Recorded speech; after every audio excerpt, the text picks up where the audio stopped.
Hi. ചില ഒഴിവാക്കലുകൾ കാണുമ്പോൾ ഭയങ്കര സന്തോഷം തോന്നും കേട്ടോ. അങ്ങനെ ഒരു സന്തോഷം തോന്നിയ ദിവസമാണ് ഞാനത് നിങ്ങളുമായിട്ട് ഷെയർ ചെയ്യാൻ വന്നതാണ്.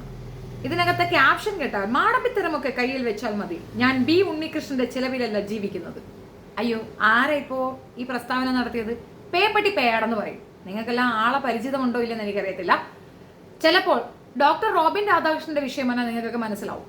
പുള്ളിക്കാരന് കിട്ടാനിരുന്ന എല്ലാ അവസരങ്ങളും നിഷേധിക്കുക മാത്രമല്ല, പൊതുസമൂഹത്തിന്റെ മുമ്പിൽ അദ്ദേഹത്തിനെ വളരെയധികം വലിച്ചു കീറി ഒട്ടിക്കാൻ കൂട്ടുനിന്ന ഒരു നികൃഷ്ട ജന്തുവിന്റെ കാര്യമാണ് ഞാൻ പറയുന്നത്. പേഴ്സണലി ഞാൻ റോബിൻ രാധാകൃഷ്ണന് വേണ്ടിയിട്ട് ഒരുപാട് സപ്പോർട്ടീവ് വീഡിയോ ഇട്ടിട്ടുണ്ട്. ആദ്യമെല്ലാം പുള്ളിയുടെ അലർച്ചയ്ക്കെതിരെ ഞാൻ വീഡിയോ ചെയ്തിട്ടുണ്ടെങ്കിലും പിന്നീട് കൃത്യമായി മനസ്സിലാക്കിക്കൊണ്ട് ഞാൻ അതിന്റെ നല്ല വീഡിയോസ്, അദ്ദേഹത്തിന് വേണ്ടി നല്ല വീഡിയോസ് ഒരുപാട് ഞാൻ ചെയ്തിട്ടുണ്ടായിരുന്നു. ഇതാണ് പേപ്പട്ടി പേയാടിന് എന്നോടുള്ള ശത്രുത. ആ ശത്രുത എനിക്ക് എൻ്റെ ചാനലാണ് നഷ്ടപ്പെടുത്തിയത്. ഒരു പറ്റം ക്രിമിനലുകൾ അപ്പുറത്ത് നിന്ന് വേട്ടയാടുമ്പോൾ ആകെ ഒരു പ്രതീക്ഷ, ഇവൻ സിനിമ ഫീൽഡിലാണല്ലോ, ഇവനോട് സംസാരിച്ചാൽ ശരിയാകും, ഇവൻ എൻ്റെ സുഹൃത്താണെന്ന് ചെകുത്താൻ പറഞ്ഞതിൻ്റെ അടിസ്ഥാനത്തിൽ ചെകുത്താൻ മീഡിയേറ്ററായിട്ട് ഞാൻ ഇവനോട് സംസാരിച്ചിരുന്നു. വളരെ വൃത്തികെട്ട സംസാരമായിരുന്നു ഇവൻ്റെത്. എല്ലാവരും നിങ്ങളോട് സോറിയാണ് ചോദിക്കാൻ പറയുന്നത്. അതായത് ഇപ്പം ഞാൻ സോറി പറഞ്ഞാൽ എൻ്റെ ചാനൽ തിരിച്ചു തരാം, പക്ഷെ അവൻ എന്നോട് കളി ചോദിക്കുമെന്നാണ് അന്നത്തെ അവൻ്റെ സ്റ്റേറ്റ്മെന്റ്. ചെകുത്താനെ ഞാൻ തമ്മിലുള്ള ഇരുപ്പ് വശം പോലും അതോട് തെറ്റി എന്നുള്ളതാണ് വസ്തുത. പിന്നീട് ഇവൻ വിവി ഹിയർ എന്ന് പറയുന്ന ചാനലിൽ വന്നിരുന്നു കൊണ്ട് 85 വയസ്സുള്ള എൻ്റെ ഉമ്മ ചിക്കൻ കറി വെച്ച് ഇവനെ ക്ഷണിച്ചു, കളിക്കാൻ വിളിച്ചു എന്നൊക്കെ പറഞ്ഞ് വളരെ മോശമായി അധിക്ഷേപിക്കുകവരുണ്ടായി. അന്ന് കൈയടിച്ചവർക്കൊക്കെ വേണ്ടിയിട്ടുള്ള ഒരു വീഡിയോ ആണിത്. ഞാൻ ഡെഡിക്കേറ്റ് ചെയ്യുന്നു. കർമ്മ ഇതുപോലെ മറുപടി കൊടുക്കും. ഇത് എൻ്റെ വിജയത്തിനേക്കാൾ ഉപരി ഞാൻ ഡോക്ടർ രാധാകൃഷ്ണന്റെ വിജയം എന്ന് പറയും. കാരണം ആ പയ്യൻ ആപ്റ്റായ, അത്രയും ഏബിളായ ഒരാളായിരുന്നു. അത്രയും അക്സെപ്റ്റൻസ് ഉള്ള, ജനങ്ങൾ അത്രയും അക്സെപ്റ്റ് ചെയ്ത, മനസ്സിലേറ്റി, അമ്മമാരുടെയൊക്കെ മനസ്സിലുള്ളൊരു നല്ല വ്യക്തിത്വത്തിന്റെ ഉടമയെ തീർത്തും മോശപ്പെടുത്തുക മാത്രമല്ല, അവന്റെ അവസരങ്ങൾ നിഷേധിക്കാൻ ഇവന്റെ കോണ്ടാക്ട്സ് ഉപയോഗിക്കുക കൂടി ചെയ്തു. അതും പോരാതെ ചാനൽ തോറും പോയി ഇരുന്നു കൊണ്ട് അവഹേളിക്കാൻ പറ്റുന്നതിന്റെ മാക്സിമം അവൻ അവഹേളിച്ചിരുന്നു. ഈ പേപ്പട്ടി പേയാടിനെ പറ്റി ഞാനൊരു വീഡിയോ ചെയ്തിരുന്നു. ആ വീഡിയോക്കകത്ത് ഞാൻ കൃത്യമായി പറഞ്ഞിരുന്ന കാര്യം ഇതാണ്: നീ ഒരു മനുഷ്യനെ അല്ല, പിന്നെ എങ്ങനെ നീ സുഹൃത്താകും? ഒരു സുഹൃത്തിന്റെ ക്വാളിറ്റി എന്താണെന്ന് പോലും അറിയാതെ സുഹൃത്തിനെ പറ്റി പടുമോശം അപ്പുറത്തിരുന്ന് വായ്ത്താളം അടിക്കുന്ന നിനക്ക് ഇപ്പോൾ ജനശ്രദ്ധ കിട്ടുന്നുണ്ടാവും. അതിൻ്റെ ഒരു നെഗളിപ്പാണ് അവൻ കാണിച്ചത്. നമ്മൾക്കൊരു വസതിയുണ്ട്, അല്ലെങ്കിൽ നമുക്കതിനെ പറ്റി ഒരു അക്സെപ്റ്റൻസ് ഉണ്ടെങ്കിൽ അത് നമ്മൾ മറ്റൊരാൾക്ക് സപ്പോർട്ട് ചെയ്യാൻ പറ്റിയില്ലെങ്കിലും നിശബ്ദമായിരിക്കാനുള്ള ഒരു ഇതാക്കണം. പകരം ഡോക്ടർ റോബിൻ രാധാകൃഷ്ണനെ എങ്ങനെയെല്ലാം താറടിക്കാമോ അതെല്ലാം ചാനലുകളിലൊക്കെ പോയിരുന്നു കൊണ്ട് അയാളുടെ അമ്മയെയും അച്ഛനെയും കുടുംബക്കാരെയും, എന്തിന് ആരതി പൊടിയുമായിട്ടുള്ള ഡോക്ടറുടെ റിലേഷൻഷിപ്പിനെ പോലും വൃത്തികെട്ട രീതിയിലാണ് അവൻ എല്ലാവർക്കും ഇൻട്രോ കൊടുത്തിട്ടുണ്ടായിരുന്നത്. ഇപ്പൊ അവന് നെറ്റിയടി കിട്ടിയിട്ടുണ്ട്. ഇവന്റെ യഥാർത്ഥ സ്വഭാവം ഇതാണെന്നും ഇവനൊരു സോഷ്യൽ ഈവിൾ ആണെന്നും എൻ്റെ ചാനലിന് ഇവൻ സ്ട്രൈക്ക് തന്നതിന്റെ കാരണം ഇവൻ എടുത്ത ഫോട്ടോഗ്രാഫ്സ് ഞാൻ തംബ്നെയിൽ വെച്ചതാണെന്നുമുള്ള കാണിച്ചുകൊണ്ട് ഞാൻ പൃഥ്വിരാജിനും ദിലീപിനും ഇതേപോലെ ഫെഫ്കയ്ക്കും അമ്മ സംഘടനയ്ക്കും മെയിൽ ചെയ്തിട്ടുണ്ടായിരുന്നു. അവരത് ഇഗ്നോർ ചെയ്യുകയാണ് ചെയ്തത്. ആക്ഷൻ ഒന്നും എടുത്തില്ല. വാണിംഗ് കൊടുക്കും എന്നൊക്കെയായിരുന്നു അവിടെ നിന്ന് ആൻസർ. എന്ത് ചെയ്തു എന്നൊന്നും എനിക്കറിയത്തില്ല. സ്ത്രീവിരുദ്ധന്മാരുടെ കൂട്ടായ്മയിൽ എന്ത് നടക്കാനാണ്?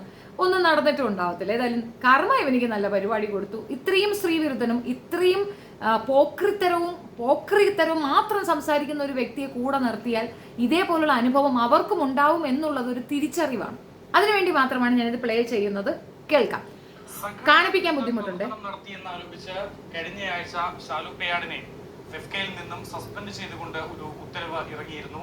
അതിന്റെ കാരണം അന്വേഷിച്ച് അദ്ദേഹം ബി ഉണ്ണികൃഷ്ണനെ അടക്കം സമീപിച്ചിരുന്നു. പിന്നീട് എന്താണ് ഉണ്ടായതെന്ന് അടക്കമുള്ള കാര്യങ്ങൾ അദ്ദേഹം തന്നെ, ഷാലു പേയാട് തന്നെ പറയും. ഇത് എപ്പോഴാണ് ഈ ഒരു സസ്പെൻഷൻ ഓർഡർ വരുന്നത്? എന്തുകൊണ്ടാണ് ഈ ഒരു സസ്പെൻഷനിലേക്ക് കാര്യങ്ങൾ നീങ്ങിയത്? ഞാൻ എനിക്കൊരു പടം നടന്നുകൊണ്ടിരിക്കുന്നത്. ഇത് റിപ്പോർട്ടർ ടിവിയിലുള്ളതാണ്. നിങ്ങൾ അവിടെ പോയി കാണുക. കാരണം ഞാൻ ഇത് വെച്ച് കഴിഞ്ഞാൽ ഇനിയിപ്പോൾ ഇതിന്റെ പേര് കൊണ്ടുവന്ന് എനിക്ക് സ്ട്രൈക്ക് തരുമെന്നുള്ളതുകൊണ്ട് വിഷയം ഞാൻ പറയാം. അവിടെ ഏതോ ഒരാളുടെ വീട്ടിൽ വെള്ളം കയറി, അവരോട് പൈസ കൊടുക്കാൻ പറഞ്ഞു. ഇവൻ പിന്നെ സാമ്പത്തികം ആവശ്യപ്പെട്ടു. അപ്പോൾ അവർ പറഞ്ഞു, ഞങ്ങൾ എല്ലാവരും കൂടെ മീറ്റിംഗ് കൂടി ആലോചിച്ച ശേഷമേ ഒരു എമൗണ്ട് റിലീസ് ചെയ്യാൻ പറ്റുള്ളൂ, സമയമെടുക്കും.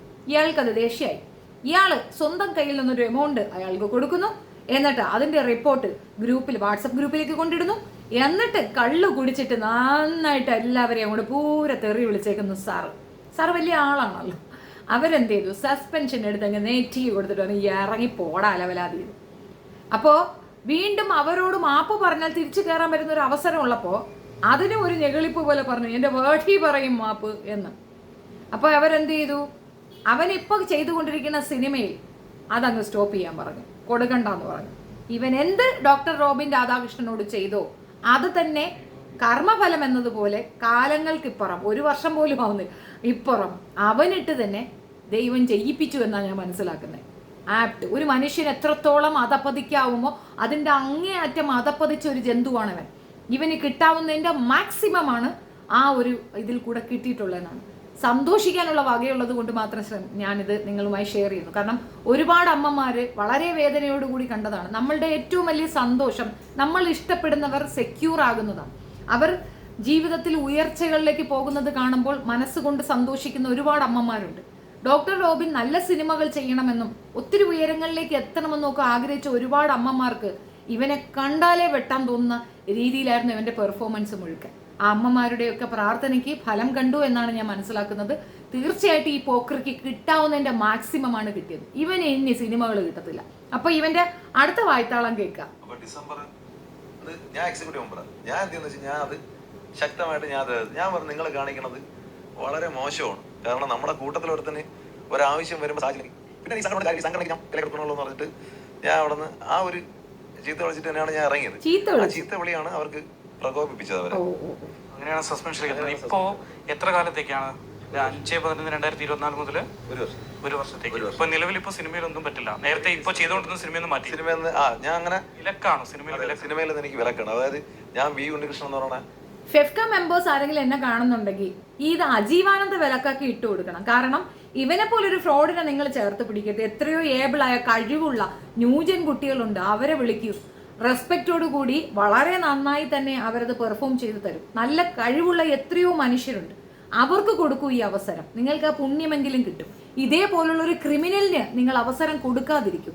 കാരണം ഇവൻ പിടിക്കുന്ന ഫോട്ടോസൊക്കെ ഇവൻ നെറ്റിലേക്ക് അപ്ലോഡ് ചെയ്യും. അത് ആരെങ്കിലും എടുത്ത് തംബ്നെയിൽ വെച്ചാൽ അവന്റെ വ്യക്തിവൈരാഗ്യം തീർക്കാൻ ചാനൽ അടിച്ചു കളയും. സ്വാഭാവികമായും നമുക്ക് ആ നടന്മാരോട് പോലും ദേഷ്യം വരും. അവർ വിചാരിച്ചാൽ പോലും ഇത് കോംപ്രമൈസ് ആകത്തില്ല. ഇതൊരു മാഫിയയാണ്.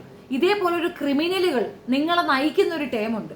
കാര്യം മനസ്സിലാക്കി ഇത്തരം മാഫിയ കിങ്ങന്മാരെ കൂടെ നിർത്താതിരിക്കാനുള്ള ധാർമ്മികത നിങ്ങൾ കാണിക്കണം. എടുത്ത് ദൂരെ എറിയണം. ഇവനൊക്കെയാണ് സത്യം പറഞ്ഞു കഴിഞ്ഞാൽ സോഷ്യൽ ഈവൾ.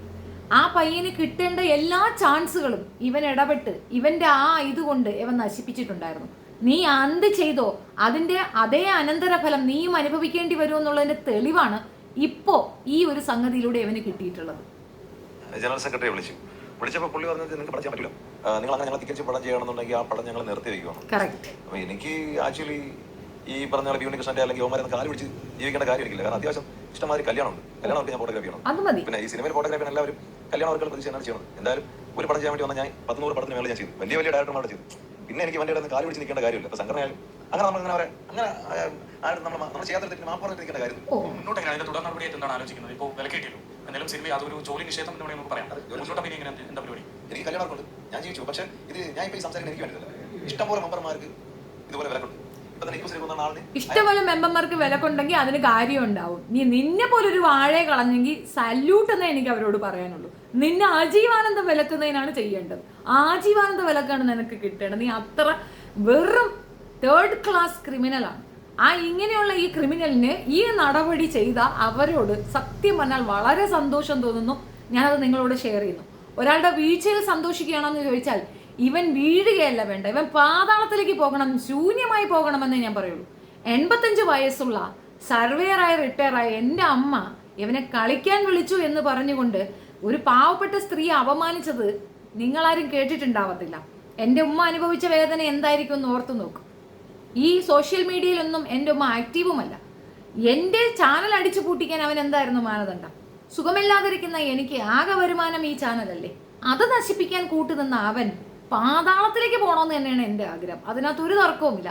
അതിനകത്ത് ഒരു കർമ്മയും വരാനുമില്ല. ഇവനെ പോലുള്ള നാറികൾ കാരണം ഒത്തിരി പേർക്ക്, അത് മാത്രമല്ല ഡോക്ടർ റോബിൻ രാധാകൃഷ്ണനെ ഇഷ്ടപ്പെടുന്ന ഒരുപാട് യൂട്യൂബേഴ്സ് ഉണ്ട്. അവരൊക്കെ അവരുടെ ചാനലിൽ കൂടെ ഡോക്ടർ റോബിന് വേണ്ടിയിട്ട് ഒരുപാട് വീഡിയോ ചെയ്യുമായിരുന്നു. ഒത്തിരി പേരുടെ വീഡിയോസ് ഇതുപോലെ ഫോട്ടോ അവരറിയാതെ രാധാകൃഷ്ണന്റെ ഫോട്ടോ കൊണ്ട്, ഡോക്ടർ റോബിൻ രാധാകൃഷ്ണന്റെ ഫോട്ടോ കൊണ്ട് വെക്കുമ്പോൾ ആ ഫോട്ടോ ഇവൻ എടുത്തത് കൊണ്ട് മാത്രം ഇവൻ ചേർന്ന് കളിച്ച് അവരുടെ ചാനൽ അടിച്ചു കളയുന്ന ഒരു സ്ഥിര പരിപാടി ഉണ്ട്. നിങ്ങൾക്കറിയാമല്ലോ ഒരു ചാനൽ തുടങ്ങിയാൽ എത്ര ബുദ്ധിമുട്ടാണ് അതൊന്ന് റീച്ചായിട്ട് വരാൻ. അത്യാവശ്യം മോണിറ്റൈസേഷൻ ഒക്കെ ആകുന്ന സമയത്ത് അത് അടിച്ചു കളയുക എന്ന് പറയുന്നത് ഭയങ്കരമായ ഒരു വൃത്തികേടാണ്. അപ്പോൾ ഒരാളുടെ ആഹാരം മുട്ടിക്കുക എന്നുള്ളതിൽ ഇവൻ ശരിക്ക് കളിച്ചിട്ടുണ്ട്. അതിനെ ഇവന് തിരിച്ച് കർമ്മഫലം അതുപോലെ കിട്ടിയിട്ടുണ്ടെന്നാണ് ഞാൻ മനസ്സിലാക്കുന്നത്. ഇവന്റെ ഒപ്പം നിന്ന് കൂത്തടിച്ച മിക്കവാറും 90% പേർക്കും തിരിച്ചു മറുപടി കർമ്മ തന്നെ കൊടുത്തു, എന്നോട് കളിച്ചവർക്ക്. എനിക്ക് റെയറായ ഒരു 10 കൂടെ ഉള്ളൂ. അപ്പൊ അതും നമുക്ക് വെയിറ്റ് ചെയ്യാം. ഒത്തിരി തിളയ്ക്കുമ്പോൾ ഓർത്തുകൊള്ളുക, ദൈവാനുഗ്രഹമുള്ള ഒരു ടീം ഇപ്പുറത്ത് നിൽക്കുമ്പോൾ അവരെ കയറി കൊത്തിയാൽ ഇതുപോലുള്ള മറുപടികൾ അവിടുന്ന് കിട്ടും. ഞാൻ പറഞ്ഞല്ലോ, കർമ്മ എന്ന് പറയുന്നത് നിസ്സാരമൊന്നുമല്ല. ഇവൻ ഇതിന്റെ മകളിൽ കിട്ടണം. പിന്നെ ഇവൻ അന്ന് വിളിച്ച് കളിയാക്കിയ ഒരു ഇതുണ്ട്, എനിക്ക് അവളെ വേണ്ട, അവളെ അമ്മയെ മതി, അവക്ക് ചട്ടുകാലാണെന്ന്. അപ്പൊ എനിക്ക് ചട്ടുകാലാണെന്ന് പറഞ്ഞ നിനക്ക് അന്നം മുട്ടി നീ കിടന്ന് നിന്റെ കാലിനും അതേ അവസ്ഥ വരണമെന്നുള്ളതാണ് എൻ്റെ പ്രാർത്ഥന. അത് അങ്ങനെ പാടുള്ളൂ. ഒരാളും ദുഷിച്ചു പോകാൻ പ്രാർത്ഥിക്കുന്നതല്ല. നമ്മളുടെ ഒരു ഗതികേട് സമയം, അല്ലെങ്കിൽ എന്താ പറയുക, നമ്മളുടെ ഒരു അവസ്ഥ മോശപ്പെട്ട് നിൽക്കുന്ന ഒരു അവസ്ഥയിൽ അടിച്ചു താഴ്ത്തി വൃത്തികേട് പറഞ്ഞ വൃത്തികെട്ട രാക്ഷസ ജന്മത്തിന് ഇതിന്റെ അപ്പുറം കിട്ടണമെന്നാണ് എനിക്ക് പറയാനുള്ളത്. ഇതിനകത്തൊന്നും ഒരു പൊളിറ്റിക്കൽ ഇൻകറക്റ്റും നോക്കേണ്ട കാര്യമേ ഇല്ല. ഇത്രയും ക്രൂര മനസ്സുള്ള ഒരു വൃത്തികെട്ടവനിക്ക് ഇതിന്റെ അപ്പുറം കിട്ടണം എന്നുള്ളതാണ്. ഫെഫ്കയ്ക്ക് എൻ്റെ സലൗട്ട്. അവർ ചെയ്തത് ഏറ്റവും നല്ല കാര്യമാണ്. ഇവന് ഒരു രീതിയിലും ഒരിടത്തും ചാൻസ് കൊടുക്കരുത്. അവനത് അർഹിക്കുന്നു. എന്നോട് ചെയ്തത് പോകട്ടെ, റോബിനോട് ചെയ്തത് ആലോചിച്ച് നോക്കുക. ആ പയ്യൻ എന്ത് ചെയ്തു? അത്രയും മനുഷ്യരുടെ അക്സെപ്റ്റൻസ് ഉണ്ടായിരുന്നു ആ പയ്യന്. അതിനെ ഒരു സിനിമ ചാൻസ് പോലും ഇല്ലാതെ അതിനെ ഈ രീതിയിൽ അവഹേളിക്കാൻ കൂട്ടുനിന്ന മൃഗമായിരുന്നു ഇവൻ ഇത് തന്നെ കിട്ടണം. ഇവന് കിട്ടിയത് കുറഞ്ഞു പോയിന്നേ എനിക്ക് പറയാനുള്ളൂ. വീണ്ടും ഒരു വീഡിയോ ആയിട്ട് നമുക്ക് വീണ്ടും കാണാം. തൽക്കാലം ഇത്രയേ ഉള്ളൂ. ഇനി ഇവന്റെ വായ്ത്താളം വേണമെങ്കിൽ കുറച്ചുകൂടെ കേട്ടോളൂ. അയാള് പൈസ എഴുതി കൊടുക്കണം. എഴുതി കൊടുക്കാൻ ഒറ്റ പേരിൽ അപ്പൊ ഇയാൾ ഇങ്ങനെ സ്വാഭാവികമായിട്ട് പൈസ കൊടുക്കാതിരിക്കുമ്പോൾ നമുക്ക് സ്വാഭാവിക സംഘടനയുടെ ചെറിയൊരു വാക്ക് തീർക്കുണ്ടാവും. ആ വാക്ക് തീർക്കുന്ന പേരിൽ മാത്രം, ഈഗോയുടെ പേരിൽ മാത്രം ഒരു വർഷത്തേക്ക് ആ പുള്ളിയും മാറ്റിയത്. പക്ഷെ പാപ്പത്തിന്റെ വൈഫ് കളഞ്ഞു പോയി. കാരണം സാമ്പത്തികം ഇല്ലാതെ നിൽക്കുമ്പോൾ ആവശ്യമില്ല. മറ്റേതെങ്കിലും ഇക്കോസിലുണ്ട്. പിന്നെ എന്താ വെച്ചാൽ ഇപ്പൊ ഞാൻ ഈ സിനിമയിൽ ഒരുപാട് സിനിമയിൽ നമ്മൾ ചെയ്യണം പടങ്ങൾക്കൊന്നും പൈസ കിട്ടില്ല. പൈസ കിട്ടില്ല. അതായത് അപ്പൊ ഇത്രയും ദിവസം പൈസയൊക്കെ കിട്ടിയില്ലായിരുന്നോ? കള്ള ഒക്കെ നുണ പറയുന്നതാണ്. പിന്നെ ചാരിറ്റിക്കാരനാവും. അതങ്ങനെയാണ്. ഗ്രൂപ്പിൽ നിന്ന് പിടിച്ച് പുറത്താക്കാൻ പറഞ്ഞ പറയും അവിടുത്തെ കുഴപ്പാ. ഇതുവരെ അവൻ കുഴപ്പമൊന്നും കണ്ടില്ല കേട്ടോ. ഇനിയിപ്പോ എല്ലാം കുഴപ്പാ. ഇനിയിപ്പോൾ ഒരുപാട് കുഴപ്പങ്ങളൊക്കെ അവൻ പറഞ്ഞുകൊണ്ട് കിടക്കും. അലവലാതി. നിനക്ക് അങ്ങനെ തന്നെ വേണടാ. കർമ്മ നിന്റെ നെറ്റി അടിച്ചു തന്നല്ലേ. എൻ്റെ ഉമ്മച്ചീനെ നീ പറഞ്ഞ മോശത്തിന് നിനക്ക് ഇതല്ല അതിൻ്റെ അപ്പുറം വരണം.